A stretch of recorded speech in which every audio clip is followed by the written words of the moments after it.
Did you know that almost half of beer commercials focus on a woman's body instead of a man's?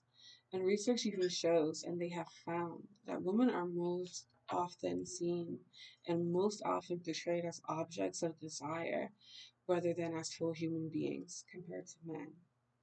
Now, today I want to talk about the over-sexualization of women in today's media and how it affects a woman's self image, their mental health, and their relationships with their peers and others around them. I believe that this topic does matter because we all consume media on the daily, whether it's through music, television, movies, Netflix, Facebook, Instagram. We're constantly consuming social media content. And these messages are not only put there to entertain us, but they are also put to shape how we think about ourselves and others. Now, in the next few minutes, I'm going to be explaining what research tells us about media sexualization, how the process of objectification happens, and the consequences that this has for a woman's well being.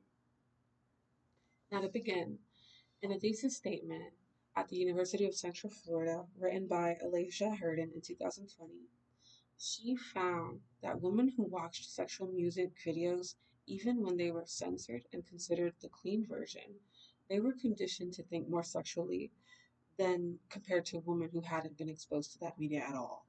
So this shows that sexualized media has a powerful effect, even when the explicit words are hidden, even when they're censored, the message is still there. So it still has a very strong effect and strong power and hold over those women, especially that consume the content.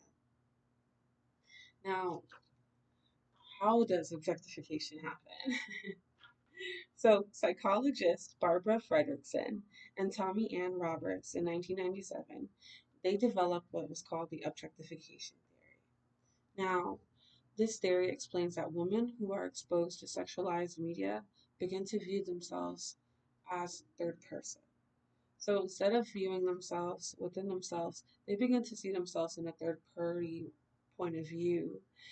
And they begin to constantly monitor their bodies against what they truly feel within themselves, but instead to appease to cultural standards and what mainstream media finds as the trend and what's beautiful.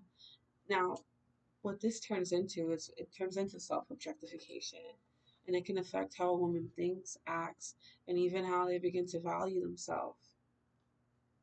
Now, the consequences to this are very drastic and they can be very strong. So in 2011, Moffat and Carr found that self objectification often leads to lower self esteem, eating disorders, depression, and even women putting themselves in more risky behaviors. And even in Alicia Herden's 2012 study, she also found that this sexual conditioning doesn't just affect how a woman sees themselves, but it also influences how they view other women, meaning that it affects their friendships. It increases objectification within peer groups and social groups. And that media, and that goes to show that social media and this content in general is very powerful, it's very strong, and it not only spreads and shapes out into our personal identity, but it also spreads out into our social relationships too. Now, in conclusion, we've looked at research findings, the process of objectification, and its consequences on women and how they feel within themselves and how it affects those around them too. Now, media isn't just here to entertain us.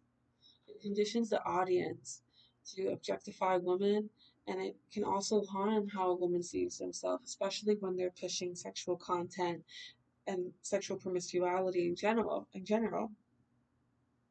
Now, as Alasia Herden concluded in her 2020 statement, if simple exposure to media can change how a woman perceives themselves and others, then that means that us having media literacy is extremely essential and it's very important for us.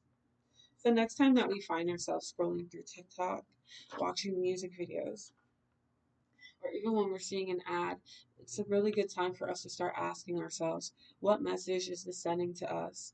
How might this be shaping the way that we see ourselves and the other women around us?